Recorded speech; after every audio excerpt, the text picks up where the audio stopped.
Right. So, hello everyone. Very good afternoon to all of you. Welcome to Olive Board. I'm Yashovardhan Mishra. So, guys, in today's session, we are going to cover the weekly current affairs from 1st of August till 7th of August. So, all the important news we are going to cover in a theme-wise manner. Okay. So, let's start without wasting any time. And those of you who are new to the channel and those who are watching the video for the first time, I am sharing my Telegram channel here, GA by Yash Sir. Okay. So do join this channel, and if you have any query, you can post your queries in this Telegram. Okay, so let's start. So the first news is we'll be starting with national news. First news is ICRISAT launches AI powered climate advisory initiative for farmers. Okay, now let's see the question and then we'll see the news in detail and then we'll see the final answer. So, which digital systems serve as the AI powered backbone of ICRISAT's new climate advisory initiative for farmers? Parivesh, Varun, ISAT, or Meghdoot. Okay.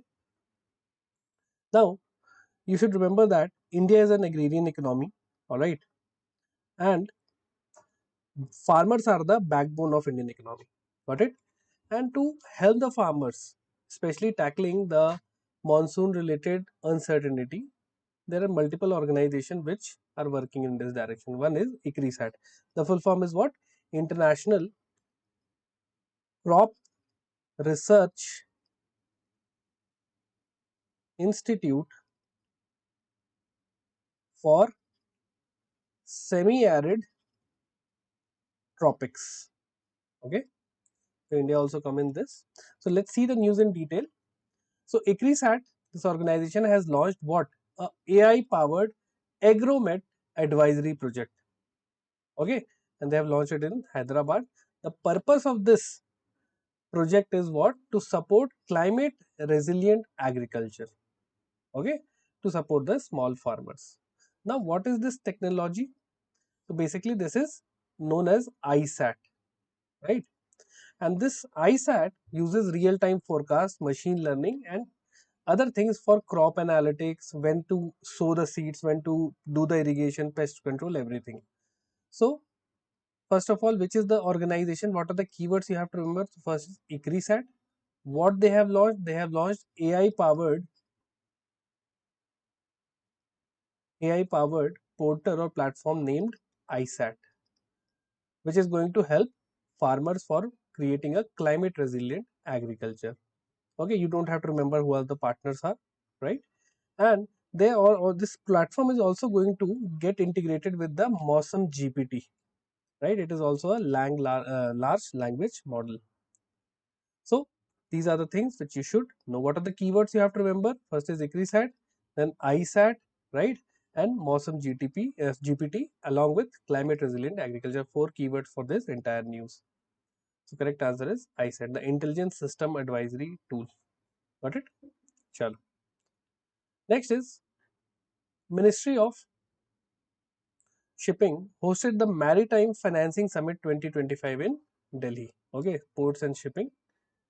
So, which digital framework was launched to assess and enhance financial capabilities at Indian port during the Maritime Financing Summit 2025? So, let's see the news, then we'll see the answer.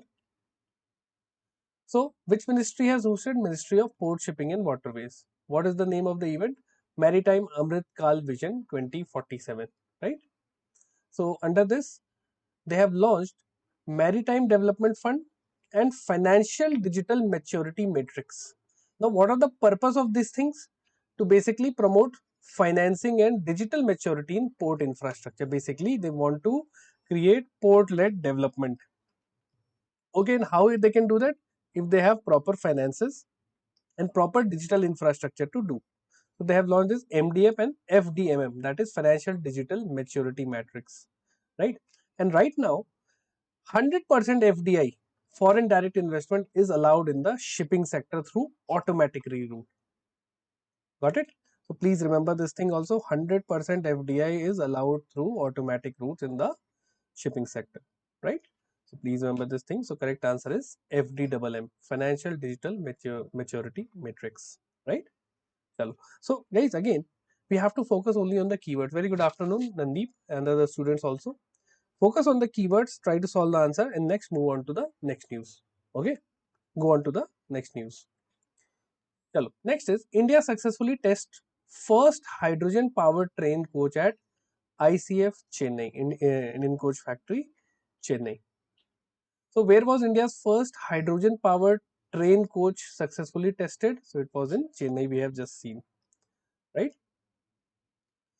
So integral coach, not Indian Coach Factory, Integral Coach Factory, it is located in Chennai, and there they have tested the first hydrogen powered coach. Okay, so please remember, and the name of the initiative under which this have been done is Hydrogen for Heritage. Please remember this thing, and under this initiative they are aiming to run 35 hydrogen trains, okay, on heritage and hilly routes. So please, this is the most important line for this entire news. And what is the amount for this project is 111 crore rupees, right? So please remember this thing. Got it? So if I say what are the keywords you have to remember, so Integral Coach Factory, Chennai, number one. What they have done, they have tested a hydrogen powered coach. Under which initiative? Hydrogen for Heritage. Under this, the aim is 35 hydrogen powered trains and the outlay is 111 crore. So 1, 2, 3, 4, 5. 5 keywords for this entire news. Correct answer is Chennai. Next is Cabinet approves 6,520 crore outlay for Pradhan Mantri Krishi Sinchai Yojana during the 15th FCC. Okay. Now, see, this is the recent outlay. Now, you should know about the Pradhan Mantri Krishi Sinchai Yojana. Okay. What this scheme is about. And this was during the 15th Finance Commission cycle they have launched this thing. So the Pradhan Mantri Krishi Sinchai Yojana, it was launched in the year 2015. It is a central sector scheme and the purpose here is to improve irrigation coverage, efficiency in the Indian agriculture. There are two important motto under this: Har Khet Ko Pani, Har Khet Ko Pani, and the second is efficiency, that is more crop per drop, more crop per drop. So these are the things you should remember. Okay. And this is also being integrated with the watershed development program. Now, as of now, this scheme has basically extended till 2026, and the total outlay so far has been 93,000 crore rupees so far. Okay, and recently they have approved 6,520 crore rupees. Got it? These are some of the static facts you should remember about the Pradhan Mantri Krishi Sinchai Yojana. Whenever there is a scheme which is mentioned in the current affairs, you should know some of the static facts about that particular scheme. So what is the total outlay? 6,520 crore rupees, right? So this has been done in the 15th Finance Commission cycle. Got it? And see, under this, 1,000 crore rupees have been devoted for multi-product food irradiation services. Okay, 100 food testing labs would be created here.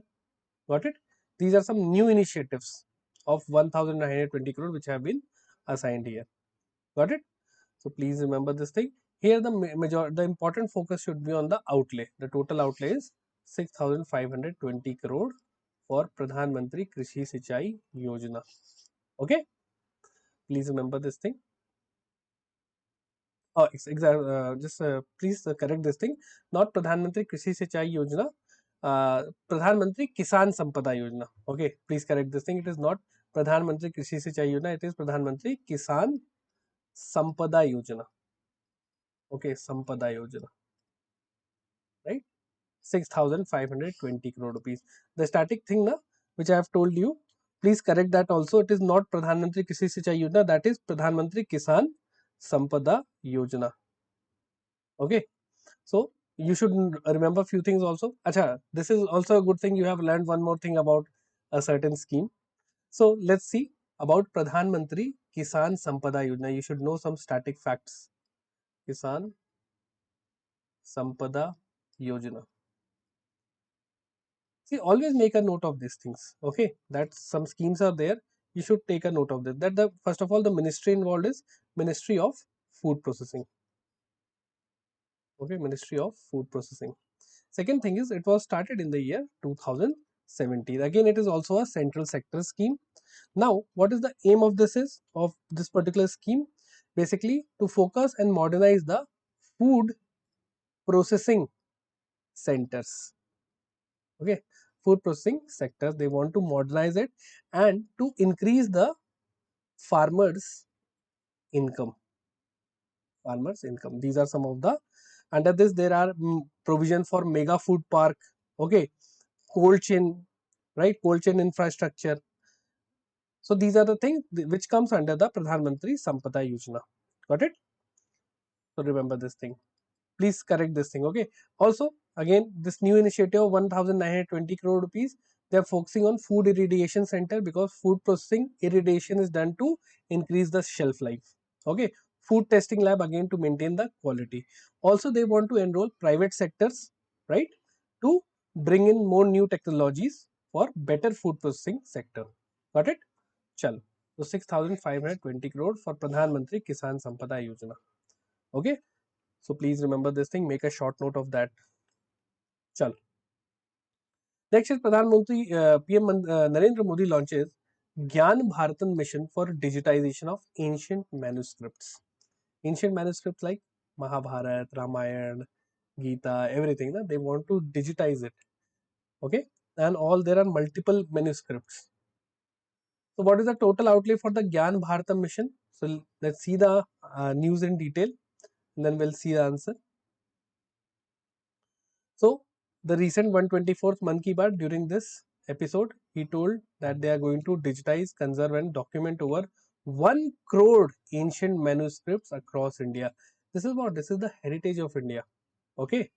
This is the, you can say, the knowledge these manuscripts contain. We want to digitize it because physical copy, it can get damaged, right, with time. So it is also a central sector scheme and the outlay is 482.85 crore rupees. And who will lead the creation? So they are going to create a national digital repository for this entire mission. So Gyan Bharatam mission, preserving or conserving traditional manuscripts with an outlay of 482 crore rupees. These are the keywords you should remember. Is it clear, guys? Yes, no? Chalo. Next is India established COP33 cell to host United Nations Climate Summit in 2028. So the COP30 right now in 2025, if you remember, what is the COP number? COP30. Where it is going to held, being held? It is going to be held in Belém, Brazil. Please remember this thing.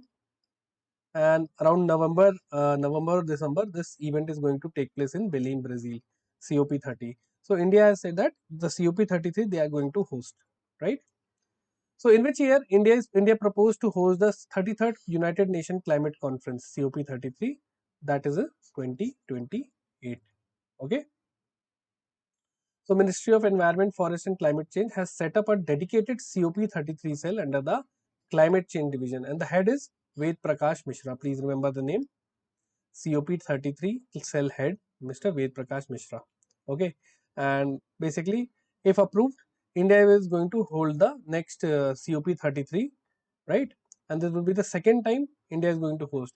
Earlier, India has hosted the COP8 in the year 2002. Got it?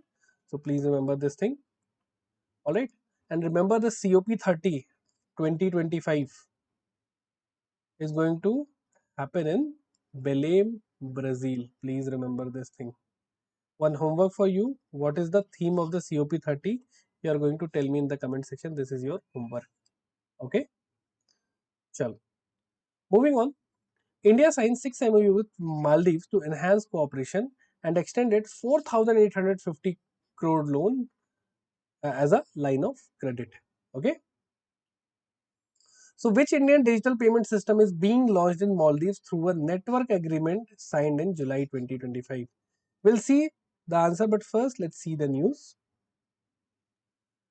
So, India and Maldives, they have signed an agreement, right, to cooperate in sector like fisheries, meteorology, digital infrastructure, UPI, and healthcare. And what is that? How much line of credit we are providing to Maldives? 4,850 crore rupees. Please remember this thing. Okay. And again, our Ministry of Fisheries has also collaborated with Maldives, because again Maldives is an island and they have a huge tourism opportunity, and the maximum number of tourists are from India, right? And now Maldives have also asked India to provide UPI services in Maldives. So National Payment Corporation of India International and Maldives Monetary Authority, they have signed a deal to enable UPI in Maldives.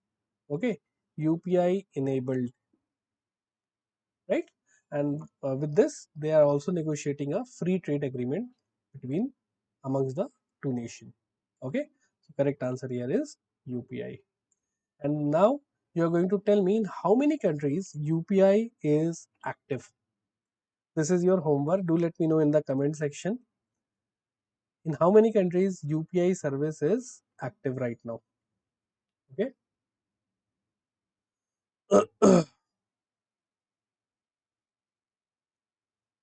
Chalo. Next is Banking Law Amendment Act 2025, key provision to take effect from 1st of August. Now, see this, the amendment was in news a few months back, but now it is going to be in force from 1st of August. So, as per the amended Banking Law 2025, which fund will public sector banks transfer unclaimed amounts? RIDF, IEPF, DICGC, Pradhan Mantri, GKY, Garib Kalyan. So let's see the news in detail, then we'll see the answer. So what are the major things? So first of all, major changes they have done is, first of all, the purpose is to strengthen the bank governance, protect depositors, okay, enhance audits in the public sector banks, and extend cooperative bank directors' tenures. So first changes were the important changes I am going to tell you here is substantial interest redefined. See again, what is substantial interest? Earlier, if someone had more than 5 lakh rupees invested in a company and that company is dealing with a bank, then that person will be known as a having a substantial interest. Okay. But now, and see, it was, this rule was from 1968 and right now 2025, 5 lakh has become nothing. So that's why the limit has now increased to 2 crore. If you have invested 2 crore in certain company, then you have substantial interest in that company. So first change is this. Please remember this thing. Okay. Is it clear? Right. Now the second thing is that director in a cooperative bank, his tenure has also increased. So it has now been increased from 8 years to 10 years. But it will not include chairperson and whole-time directors. Got it? Also, the third very important change is the unclaimed assets. Whatever money, if someone has in the public sector bank and no one is claiming that, then what the public sector bank will do? It will now transfer this unclaimed amount to the Investor Education and Protection Fund, IEPF. Got it? These are the three main amendments or changes in the banking laws. Got it? So please remember the IEPF, Investor Education and Protection Fund. Got it? So this is one of the most important news you should remember. Chalo. Next is IEPFA launch is a 100-day campaign Saksham Niveshak to claim unclaimed dividend. Okay. So informed investors, empowered investors and smart investors. Right. So again, let's see the question. What is the total duration of Saksham Niveshak campaign launched by IEPFA in 2025? What is IEPFA? I have already told you. Investor Education and Protection Fund Authority. Fund Authority. Right? And it comes under Ministry of Corporate Affairs. Got it? So let's see the news. Then we'll see the answer. Acha, one more thing, this IEPF, this was established in the year 2016 under the Companies Act 2013. So again, this is again a statutory body, right? Chalo. So Saksham Niveshak, it is a 100-day campaign, right? And it has been started by IEPFA, which comes under Ministry of Corporate Affairs. What is the purpose? The purpose is to empower the shareholders. How? That let's say if they have some unclaimed dividends and they want to get that thing, they want to get their hard earned money, so they just have to update some of their documents like KYC, PAN, etc., right? So please remember this thing. Okay. And see, earlier IEPFA has done many other initiatives like Niveshak Didi, Niveshak Panchayat, Niveshak Shivir. All right. So remember this thing. It is a 100 days campaign. Chalo. Next is ADB lowers India's financial year 25 GDP growth forecast to 6.5%. See, there are many uh, growth forecasting companies also. ADB does that, IMF does that, World Bank also does that. है ना? But in reality, the picture become a little bit different when the economic survey report comes. And an economic survey report, they give the actual data by how much percent our GDP is growing. So don't worry about these forecasts, because again ADB, everything they are US owned. है ना? So according to ADB, July 2025 Asian Development Outlook. This is the name of the report. Please remember this thing, Asian Development Outlook. It is released by Asian Development Bank. Okay. For example, World Economic Outlook report. It is released by IMF. So please remember these reports. Okay. So what was India's GDP growth rate forecast? 6.5%. Right. So just remember ADB has forecasted India's growth rate 6.5% for financial year 2025. Got it?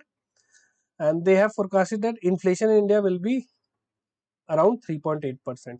Okay. Again, it is within the range of the range set by Monetary Policy Committee between 2% to 6%. Got it? So remember this thing. Okay. Chal. Rest you don't have to remember. Now some static fact about ADB. Who is the president? Mr. Masato Kanda. He is from Japan. Headquarters is in Manila. Total 69 members are there and it was established in 1966. Got it? Chal. Next is Xflow receives RBI approval to operate as cross-border payment aggregator. Again, so it is a very good news for the exporter importer. Now they can use this Xflow also. It is also a payment platform, but for cross-border payment you can use this thing. So which fintech company received RBI's approval to operate as cross-border payment aggregator in 2025? So Xflow. Okay, let's see the news in detail. So what is the name of the company? Xflow. What they have received? Approval to operate as payment aggregator for cross border payment. Okay, so this is going to help the exporters and importers. All right, so please remember this thing. The name of the company is important, right? And what approval they have got. These are the things you have to know. Otherwise, don't no need to read other things. This is just for your understanding. Okay, chalo. Xflow is the name of the company. Next is Government of India appointed Anuradha Thakur as RBI Central Board Director. So again, appointment related news. Who has been appointed as the government nominee director on the RBI Central Board in July 2025? Anuradha Thakur. Okay. Just remember the name. Okay. And she is the Secretary of Department of Economic Affairs.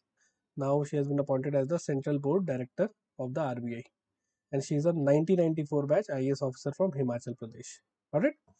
These are the things you have to remember. Nothing more, nothing less.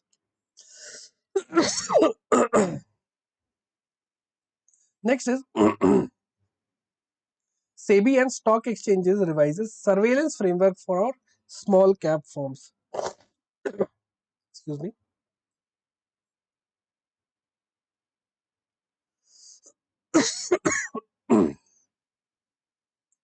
So, what is the upper market capitalization limit for companies under the SEBI revised ESM as of July 2025? Let's see the news, then we'll see the answer. So, SEBI has basically revised the enhanced surveillance mechanism for companies. Enhanced surveillance mechanism means they are going to monitor it more deeply. Which companies? The companies who have a market capitalization under 1000 crore. Okay. and these changes are now going to be effective from 28th July 2025. Right now, what is the purpose here? Why they are enhancing the surveillance?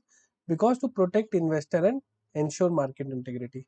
Why? Because many people now they trade in very risky patterns, right, in small listed companies, and these small companies now they sometimes their actual you can say the performance is not very good, but they show themselves that they are doing really good, and this actually lead to people investing their hard earned money in these companies, and they lose their money. Got it? So SEBI has said that we are going to monitor these companies more deeply, so these kind of losses can be avoided. Okay, please remember this thing. So 1,000 crore is the correct answer, the market cap. Next is RBI caps investment by banks NBFC at 20% of corpus of AIF scheme.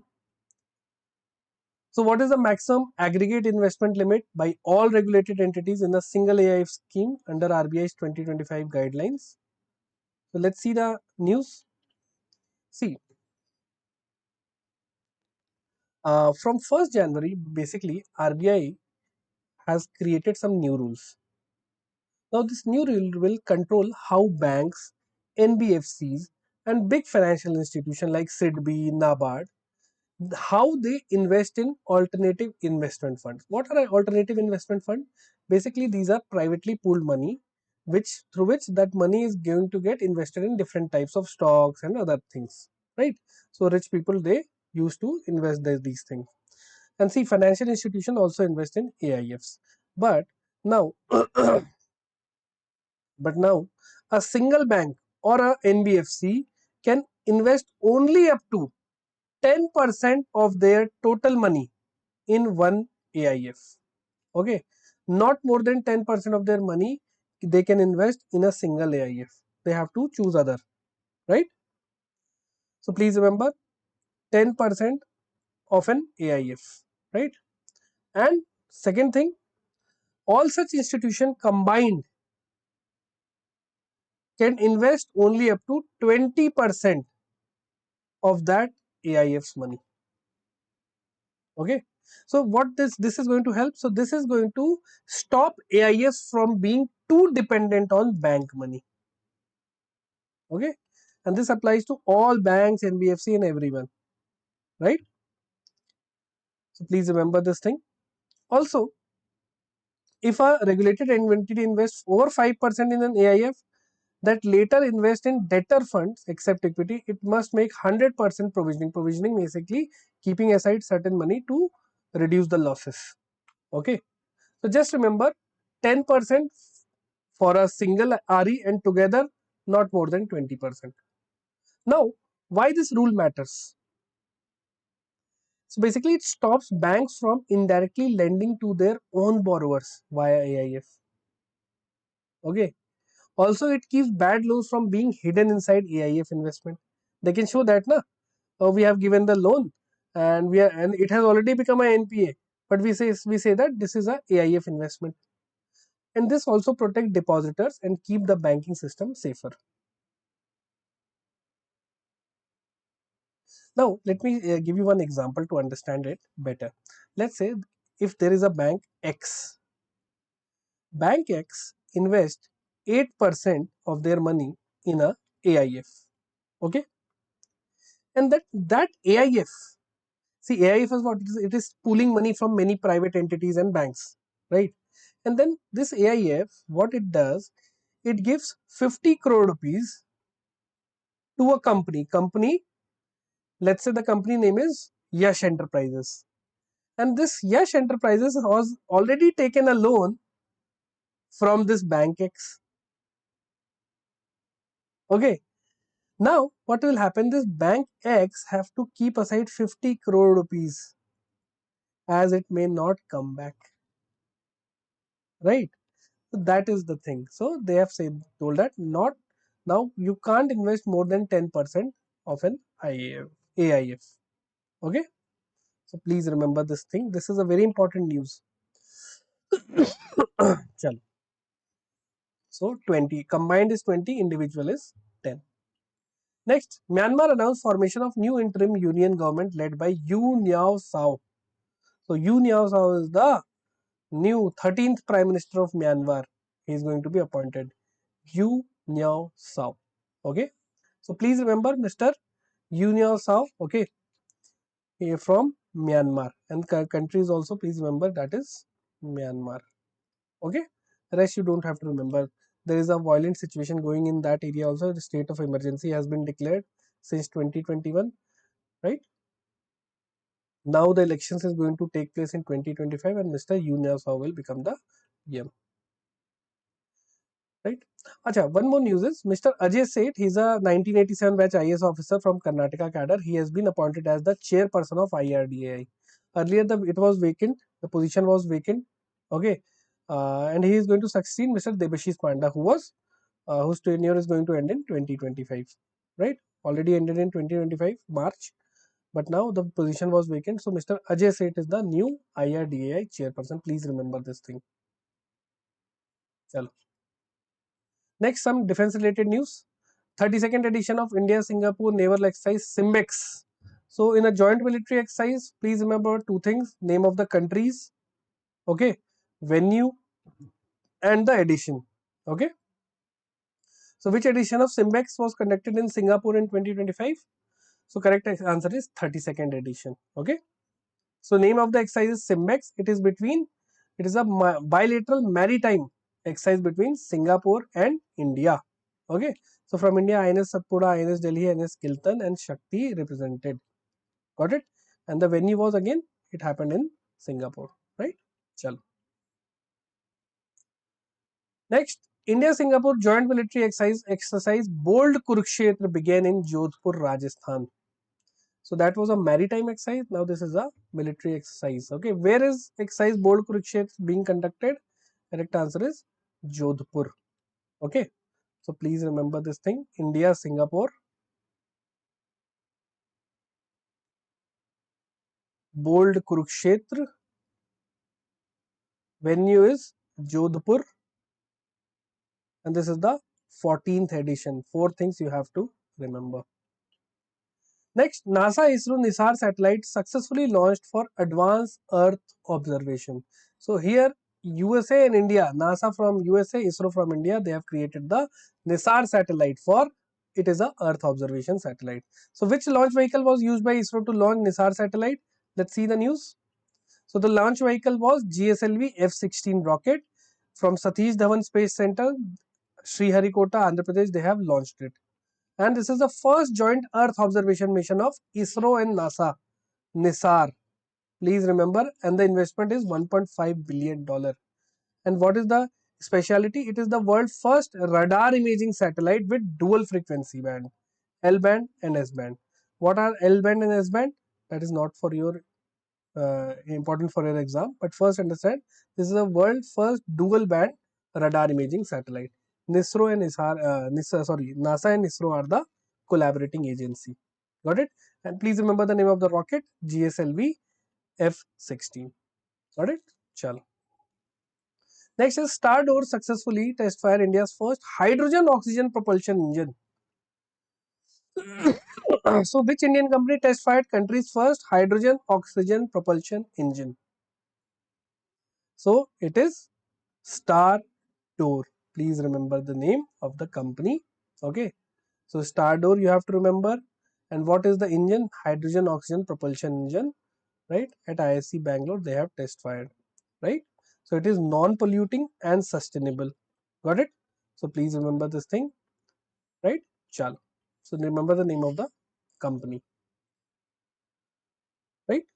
So guys, this is it for the weekly current affairs. I'll be uploading the PDF just after the session. And I hope you have enjoyed the video. If you have enjoyed the video, kindly give the like and share it amongst your friends. And if you have any kind of doubt you have, do let me know in my Telegram channel, that is GA by Yash Sir.